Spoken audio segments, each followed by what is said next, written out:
Welcome to Mr. Foreman's workshop and salon. I'm going to be giving myself a haircut in here in the very near future. I'm looking a little wild.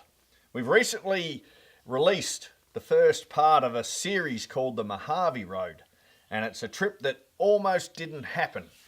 And in that, we saw oil getting sprayed out around the rim here, and initially thought it was a dying wheel bearing, and later re-diagnosed this as an O-ring issue.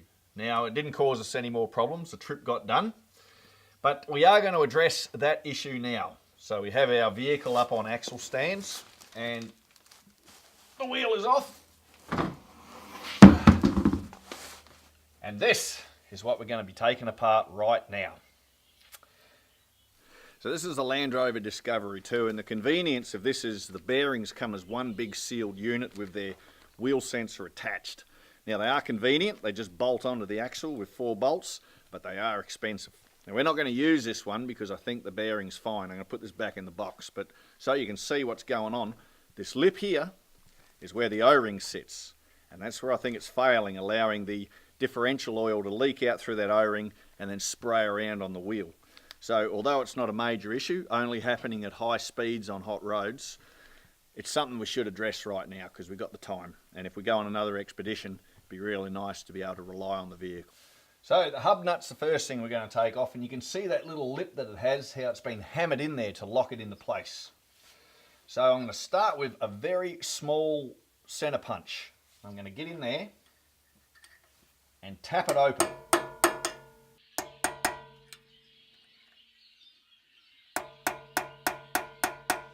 So this hub nut should be on quite tight. 490 Newton meters, I believe it's meant to be tightened down to. So we might need a bit of force. And that was a lot looser than I would think. All right. Okay, our next step is going to release the brake caliper off the rotor.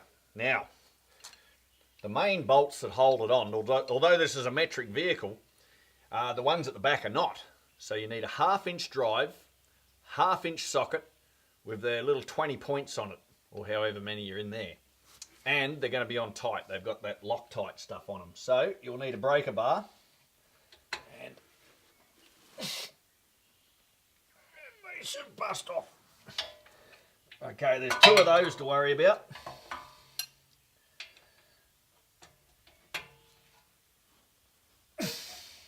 All right, that's good. That's good.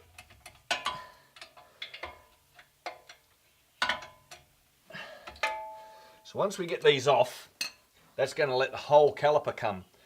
But what I'd like to do are there 2 12mm bolts that hold the little thing here on. Now I'd like to loosen those just in case you have trouble getting the brakes back on and you need to bring the pads out. So if these are loosened off, it's easier to do that now than later. So that's all I'm doing, cracking them. And if we don't need to take those brake pads out, that's all the better. Alright, so I've got this dirty bucket in position right here. And the reason being is when I get the caliper off, that's where it's going to sit. And that means we don't have to detach things like brake hoses and then have to bleed the system. What I do want to do is these little clips separating the wheel sensor from the brake hose. I want to separate all them. There we go. And that's out the way. And now we'll take our caliper off. So we don't want to let the caliper dangle on the brake hose. That's bad. It's a very unprofessional look.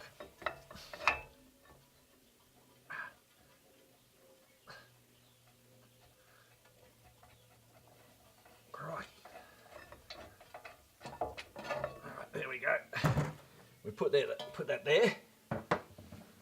Bob's your auntie. So, where are we now?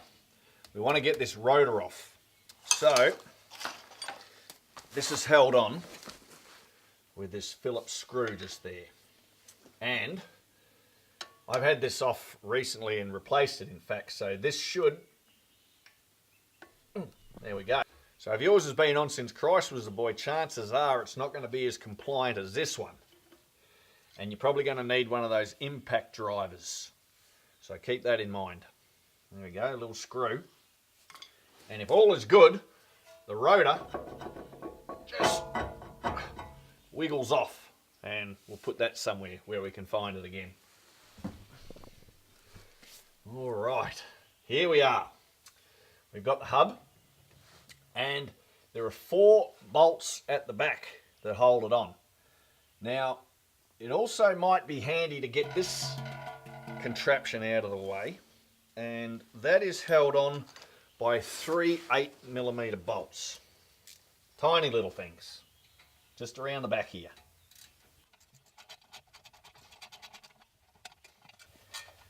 Because what's going to happen, trying to get the hub off, there may be some hammering involved. Gentle hammering. Alright, and this thing just slides off like that, and you put it somewhere. Alright, here we go. Now we're getting into the goodies. The 4 bolts that hold the hub to the axle. I think they're 17 mils.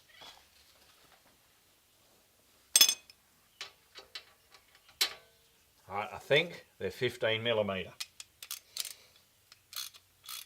Check that we're on loosen.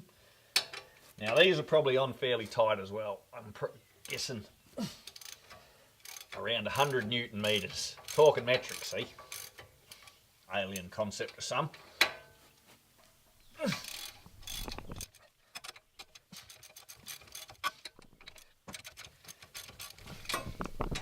So these are fairly long bolts. You might be at it a while, but you don't have to worry. Once they're removed, the hub's just not going to drop on the floor because it's still on the axle.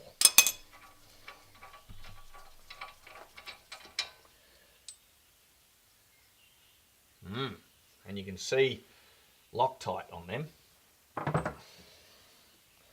So we might be putting on some more of that. So this is where the wheel sensor connects. Now I don't want to disconnect that. I'm not certain if it's going to do anything with the coding in the vehicle and other such stuff. So I want to leave it attached. But you can see where the problem is that it threads through the axle here. Now, if I go like that, I do have enough room that I can put another bucket just here and rest that hub here. And then I can clean it up and not have to detach everything and replace that O-ring. So the next step is to gently, hammering things can be done gently, is to hammer this hub off the axle spline or whatever you want to call it. And even though you're jacked up, there still might be some differential oil wanting to come out. So I've got an oil pan down there to catch any of that. There we go. Wonderful. So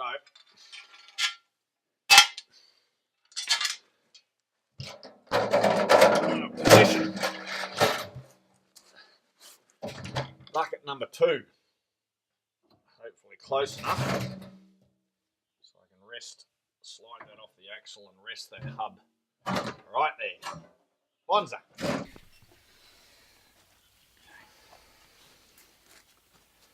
There's nothing more fun than trying to work with a dog.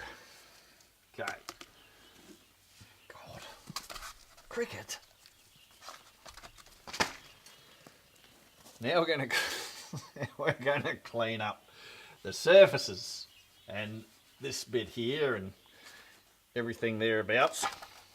Okay, we want to get rid of the dirt and the dust and the grime, while also being careful with, not too much scraping and damaging anything. But you back.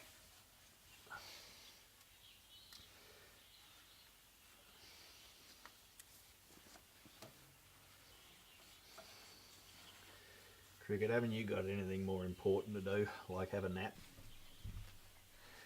So I think Wilms would like to see me put as much effort into cleaning the house as cleaning vehicle parts. Don't tell her.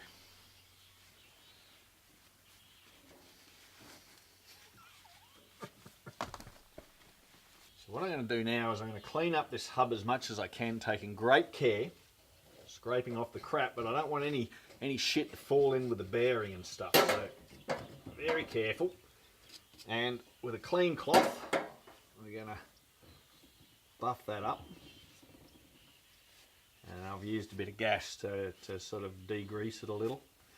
And then also, we're going to get right in there and clean that out where the O-ring's going to meet the metal. So things are looking nice and clean now, but it's not time to pack up and go home. We have to remember to remove that O-ring. I'm going to use a little hook. That should do the trick. Gently get in there and out with that. Now we'll get a rag and clean that recess as best we can. There's a lot of grime and shit in there. I'm just going to use the blade of a screwdriver and over a clean bit of rag and just try and get in there. So the next job is not for dirty fingers. We're going to put a new O-ring on, probably lubricate it with some fresh clean oil and stick it on. Time to put on a new pair of proctologist gloves. Dog.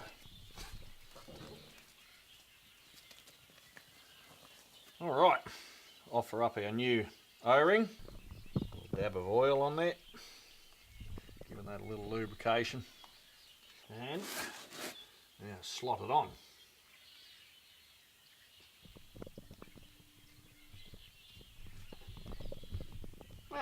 Done.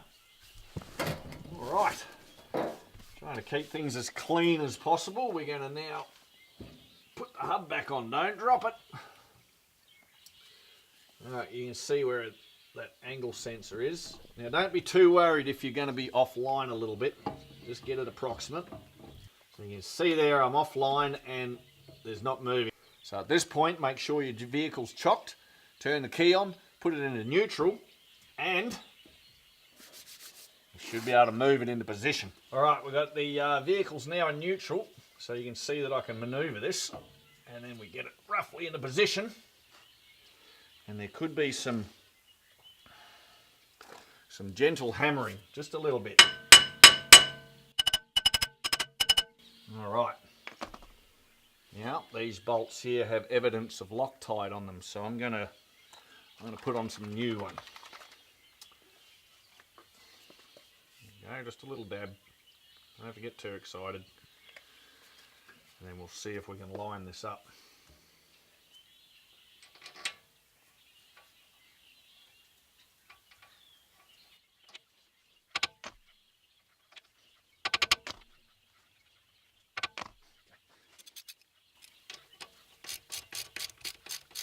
Looks like we've got a bite. That's good.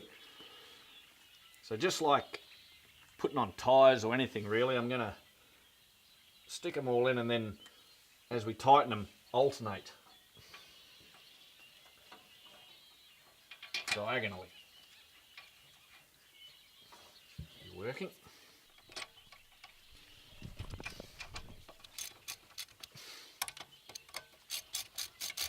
Aiming for it to sort of go in as evenly as possible.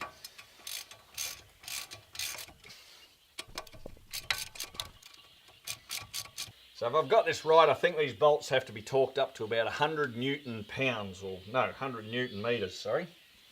I don't even know if my torque wrench has got enough room to work, but we'll see.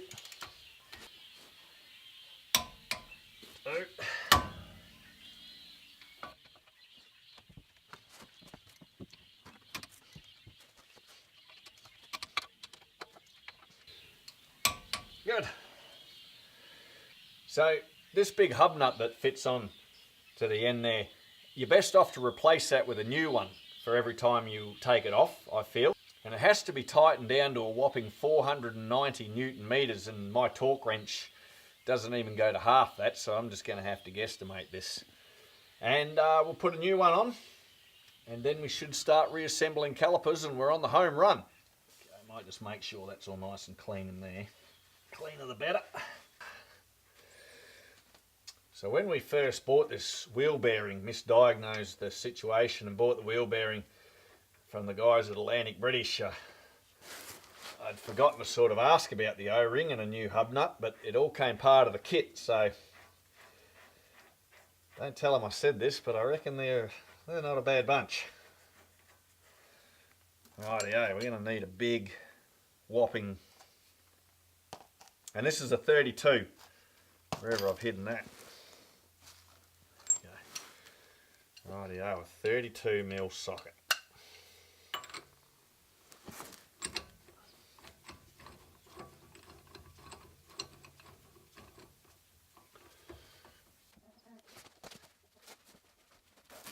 Oh, alright, that's going to do it. My own built-in torque wrench. And then we have to knock in that little lip with a center punch or one of those little driver things. Okay, get in there. Try and get it spot on.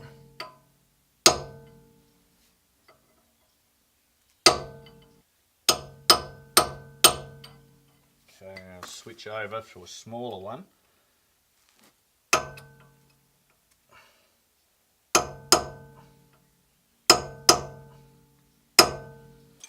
Maybe a center punch, just to crimp it in a little more. All right, we're on.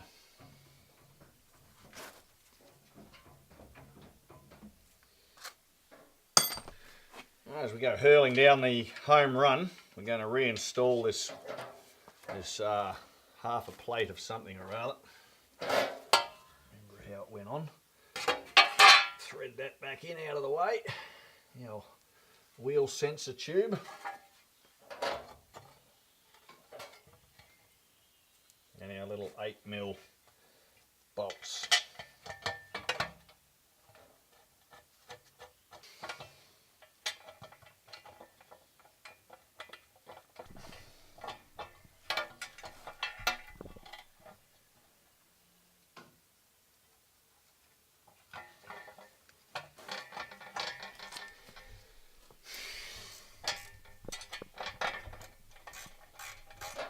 Probably the most riveting part of the job, this one. Hold on to your seat in excitement as we put these 3 nuts in.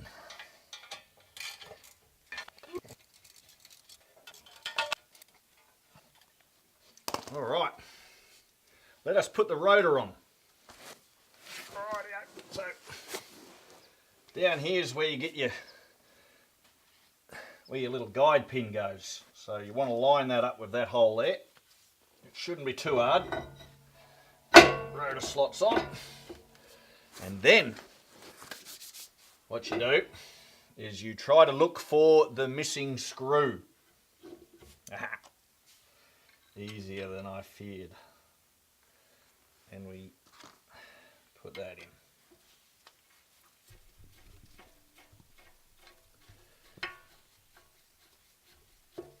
Alright, that should be enough. So the calipers. Now if all goes well, you can simply slot it over top like that. Now the reason that we loosened up those other little guide nuts but didn't take them off, if the brake's closed up on you and you can't get it on, then you can take those guide pins out and get those brake pads out and then deal with that problem later. So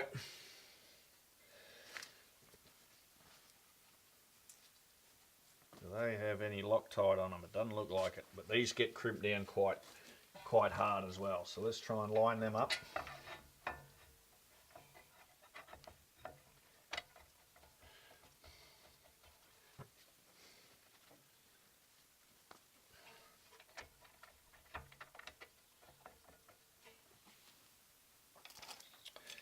Alright, that was the 1/2 incher.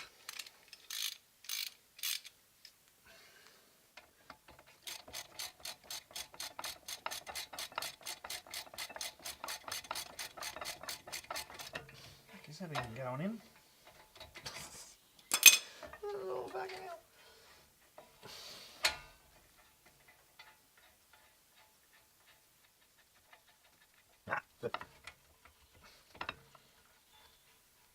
Got a bite. Not in a bucket anymore.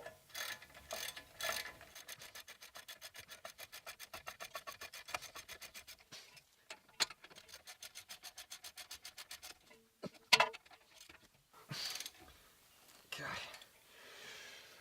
Oh, right. Wilms, do you remember the torque on these bolts? Nope. I don't. That's a lot. All right, I think it's 95 Newton meters on the back calipers. Don't take my word for that though. I'm only thinking that it's the case. Another one.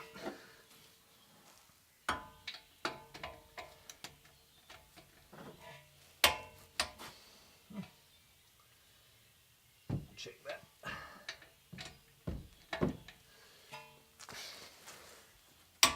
Yep. Don't forget, we've got to tighten up our guide bolts as we didn't need them. Is that? I always have to do the righty-tighty thing. I'm hopeless.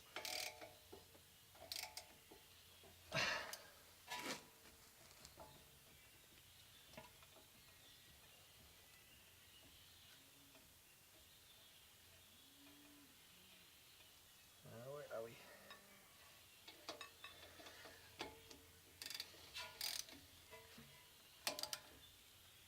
Okay. And then of course we'll thread our wheel sensing line back into its clips.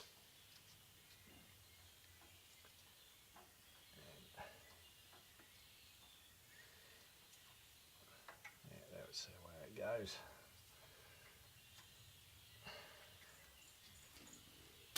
And then we're done.